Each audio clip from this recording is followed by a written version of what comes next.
Hello and welcome, Matt aka Lethal Frag here. I am jacked up on milk duds and root beer. Let's do this. Alright, so I dropped the almighty donut in this game, going 30-0.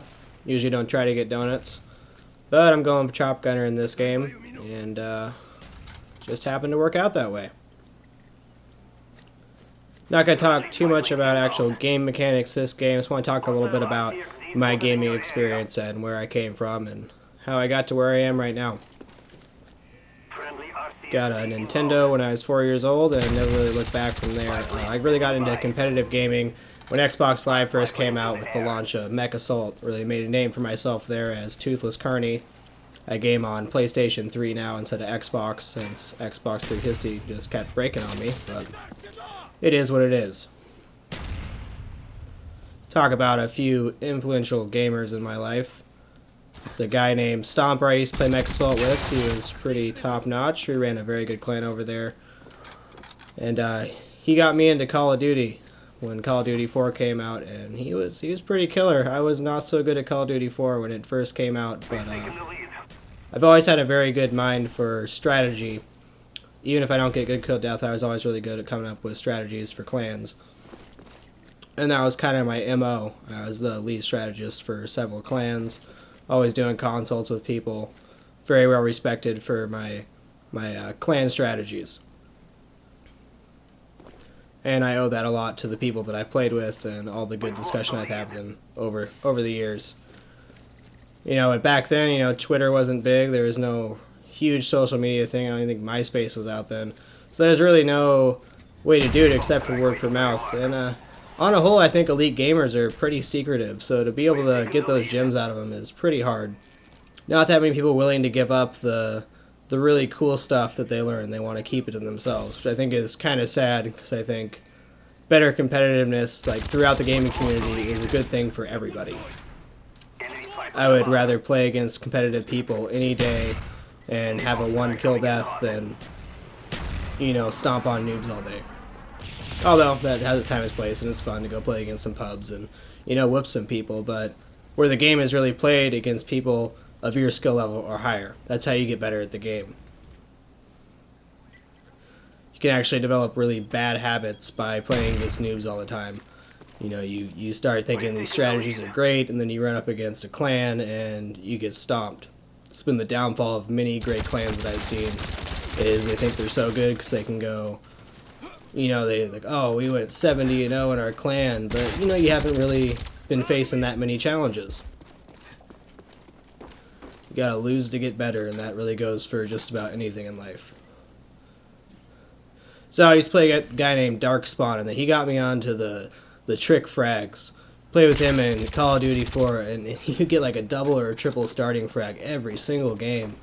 And I eventually got him one night, and I'm like, dude, you gotta show me some of this stuff. So he showed it to me, and he explained, like, you know, this is where they spawn, and this is where you gotta throw it, and here's how you do the jump and frag, and all that good stuff. And I really just took it from there, and with the development of theater mode in Black Ops, it's really expanded my starting frag game, because you can go back and you can look at your misses, and that's exactly what I do. I go back and I spend, like, at least 10 hours watching, like, my past previous 100 games, and I watch where I throw all my frags, and I go, okay, that's where I wanted it to land, but that's where it actually lands, so next time I'll do this. And that's how we get these really great frags. So I may only have, you know, 9 or 10 videos, but I put about 20-25 hours into each of those videos, making sure that they are top-notch for you guys.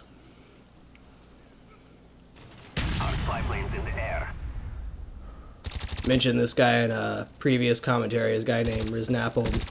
I guess he was kind of an idiot savant, would be the best way to put it, but he's one of the best raw running gunners I've ever seen in my entire life. Guy had a 4+ kill death ratio, over 100,000 kills, and he just tore it up every single game. And I had the opportunity to talk to him for a couple nights, and he kind of showed me, you know, the ins and outs of running gunning, which is not something that I was very well versed at. I'd always been kind of more of a camp style player, more so than a running gunner. Not that I couldn't do it, but it definitely was not my strong suit. And after practicing the skills he learned, really picked up a lot of the game and started to look at the game more as where people are spawning rather than, you know, where you're looking. And I have nothing against campers.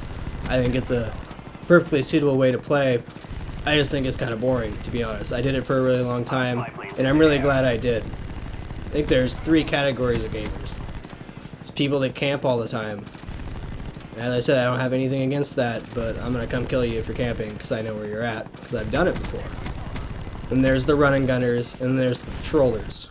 I think the patrollers are the most dangerous players. These are the people that take a small area of the map, and it's a good example of what I'm doing right now. I'm camping this building, but I'm really running around the building and waiting for the opportunities rather than staring out the window. I will say one benefit of camping is it gives you a different perspective on the game. You're kind of more an observer. You're not getting those big kill games, but you begin to understand where people are running, where the spawns are happening, and kind of how you can manufacture kills from that. And in addition to knowing where people are spawning and kind of being an observer, when you do get around to run and gunning, you begin to understand where people are camping, and you can kind of circumvent that and go get them. Whereas people that have only ever run and gunned, and even if they're pretty good at it, and they haven't taken it to the next level, it's because they've never camped before, and they don't understand where the camping spots in the game are, which is one of the most valuable skills, is understanding where you can be shot from. I think the patrollers really mix between the two, and it's kind of what I try to do. I camp when I need to, but I like to run and gun as well. This game just felt like I couldn't die. I pick up this guy's weapon and I just go to town.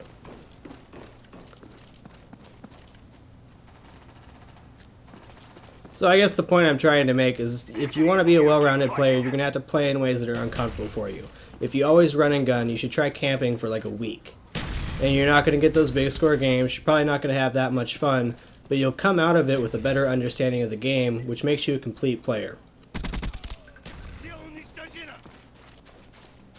I've really exploded in Black Ops. I got a kill death about 2.7, and that's not because I play super serious or camp all the time. You'll see me run around with the Olympia blasting fools going, 25 and 20. I don't really care about my kill death.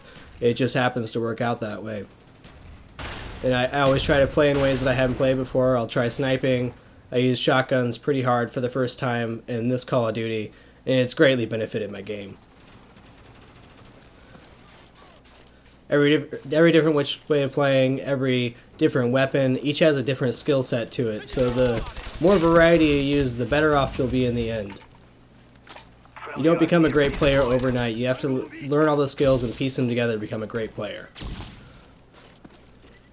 That's about all I got. Frag out.